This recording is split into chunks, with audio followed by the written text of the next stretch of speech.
John? That's fine. I mainly wanted to get you to read the part about the antiques. Okay. So antiques, you don't apply depreciation to them.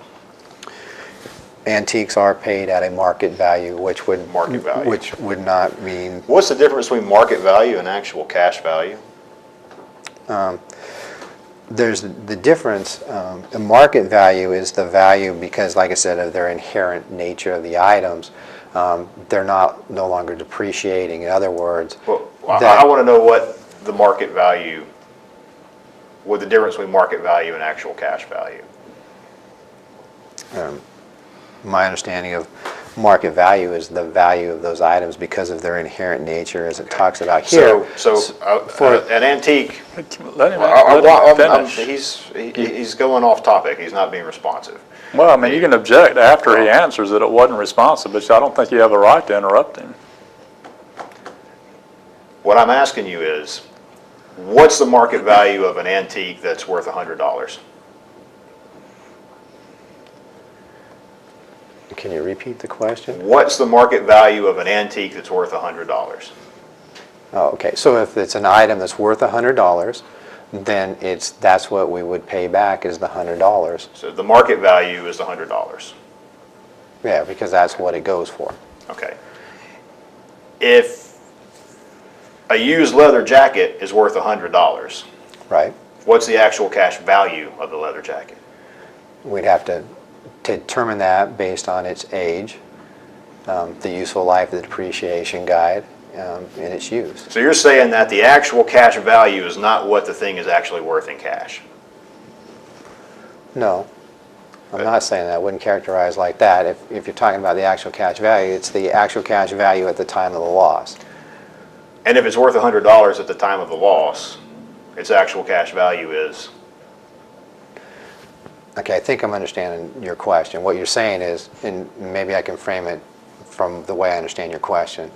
If we said the replacement cost of this item, a leather jacket, is $200, but we go through the process of applying depreciation and we say it's now $100, that's its actual cash value. No, what I'm saying is you've got a leather jacket and it sells on eBay, the same age, same condition for $100. What's the actual cash value going to be? Is it going to be determined by the depreciation, or is it going to be determined by the actual cash value of the jacket? Well, I mean, you have to take a look and analyze whether you're considering that jacket to be antique or fall into market value, or is it a jacket that doesn't fall into these categories that we're talking about here, so then you're going to apply depreciation to it. If I said I'm going to pay you the actual cash value for your shirt you have on right now, Right. would you want me to pay you the actual cash value that shirt would sell for at a consignment shop, or would you want me to depreciate it according to the State Farm guidelines? I don't think the way you characterize that's right in the way the policy reads, and that's kind of what we're going back to is the way the policy is. It's not. So the way we determine that is you would take a look and say, okay, if this shirt costs $20 or $25 to replace, and then I've had it for a year, then we would say, okay, and if the useful life, and I'm not saying this, but for an example, the useful life is 3 years, we'd say, okay, it's 1 year old, and divide it by the 3 to give us the 33.3% depreciation, and then you would pay me that amount. Even if the same shirt was selling at a consignment store for $18?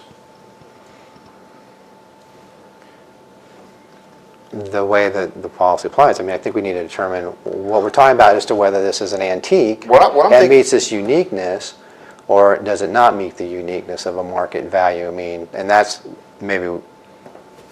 No, I'm not talking about antiques right now. I'm talking about normal items that you apply depreciation to that State Farm says you're supposed to pay the actual cash value on. Right. And the actual cash value takes in all these factors, but you're telling me that State Farm just puts it into a computer program and with the life expectancy and deducts the replacement cost by the percentage of the life expectancy that's gone, and really doesn't have anything to do with the actual cash value, despite it being called an actual cash value payment.